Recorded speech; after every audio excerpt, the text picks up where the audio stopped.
Welcome to the Glucose Diaries, where midlife meets metabolic magic. I'm Stephanie, and after 20 plus years of trial and error, I finally cracked the code on blood sugar, hormones, and fat loss. And now I'm sharing everything I've learned with you. Because here's the wild part. 9 out of 10 adults in the US are metabolically unhealthy, and most have no idea. This podcast is here to change that, with real talk, no fluff, and zero gatekeeping. Each episode is short, practical, and packed with real-life examples to help you understand what's actually going on inside your body and what you can do about it one step at a time. Please note, this show is for educational purposes only and is not medical advice. Always consult your healthcare provider before making any changes to your wellness routine. Now let's dive into today's episode.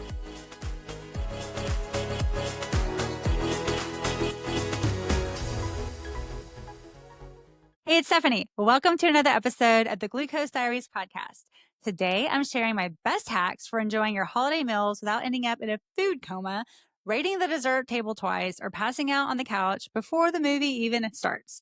Because the truth is, the holidays are not the problem. It's the way we eat during them that either leaves us feeling amazing or inflamed, barely buttoning up our jeans. So your holiday plate doesn't have to be a blood sugar disaster. You can eat your favorites, enjoy dessert, and still feel good the next day if you know how to stack the deck in your favor. And that's what we're going to talk about today. I used to think that the only way to stay healthy during the holidays was to skip the bread, avoid desserts, and fill up on dry turkey and sad salad. Not only was that miserable, but it didn't actually work because I was still spiking from the mashed potatoes and having cravings later. Now I use a few simple hacks that let me enjoy the pie and keep my blood sugar and energy steady. So here are 5 easy holiday meal hacks that you can start using this year, even if your plate looks like it came straight from grandma's table. So the first thing we're going to do is have protein pre-party. So yes, we're going to eat before we have that meal. We're going to eat a protein snack either on the way or right before we leave our house, depending on how far away you are. You could do hard-boiled eggs. You could do a grass-fed chomped beef stick. That's one of my favorites. The full-size stick is 10 grams of protein. A protein shake. I also like doing chicken salad or just doing my eggs with some chicken, and I have plenty of protein. So 1 hard-boiled egg is 6 grams of protein. So if you do 2, which is what I usually do, that's 12 grams of protein. If you do 4 ounces of chicken breast or 4 ounces of rotisserie chicken, that's usually going to be about 25 grams of protein. So instantly you're at like 37 grams of protein. And then usually I add in half of an avocado to a full avocado, so I have some good healthy fiber. You could also do some chia seed pudding with some protein powder in there. You just want to make sure you get some good protein so that you're going to stay full, so you're not walking into that party starving.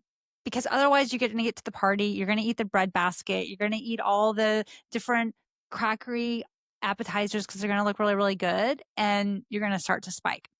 The second thing we're going to do is we're going to pick our starches wisely. So you're going to choose one starch you love instead of sampling all of them. So if you're absolutely obsessed with stuffing, skip the dinner roll.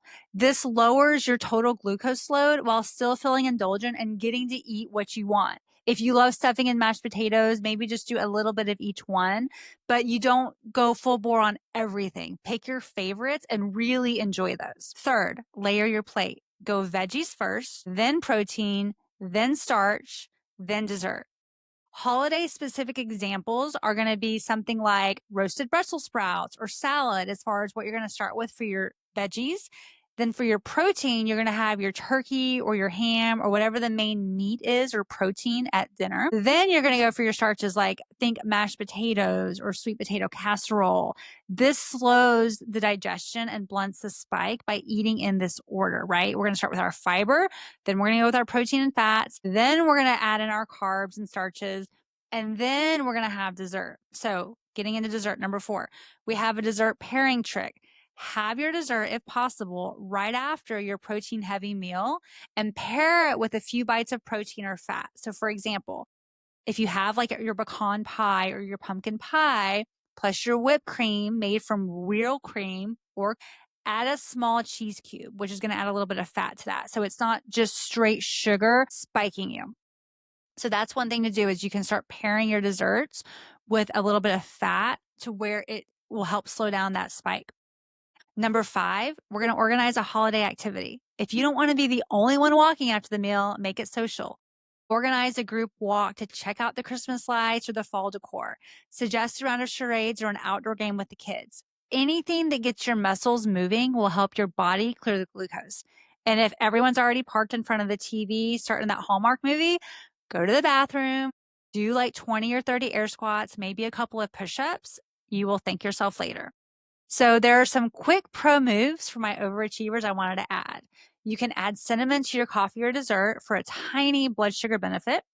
You could have sparkling water between drinks if you're going to drink alcohol to slow the alcohol intake. And we talked about it in a previous episode. Apple cider vinegar is your linchpin. Bring your own apple cider vinegar shot, powder, or capsules to drink before the meal. Well, that's it for today. I hope these hacks help you feel in control this holiday season without missing out on your favorite foods. You can enjoy the holidays and wake up the next day feeling amazing. No food coma or size bigger pants required. And that's a wrap. I hope you enjoyed today's episode of the Glucose Diaries. Make sure to follow the show so you never miss an episode. And if you got value from today's conversation, send it to a friend who may need to hear it too. And if you have a few seconds, it would mean the world to me if you would leave a quick review on whatever platform you're listening to this episode. It helps more women like you find this show and feel less alone on their wellness journey. You can find any links or resources mentioned today at theglucosediaries.com and come say hey over on Instagram at theglucosediaries. I love connecting with you in the DMs. Until next time, remember, you are not alone, you are not broken, and you deserve to feel amazing.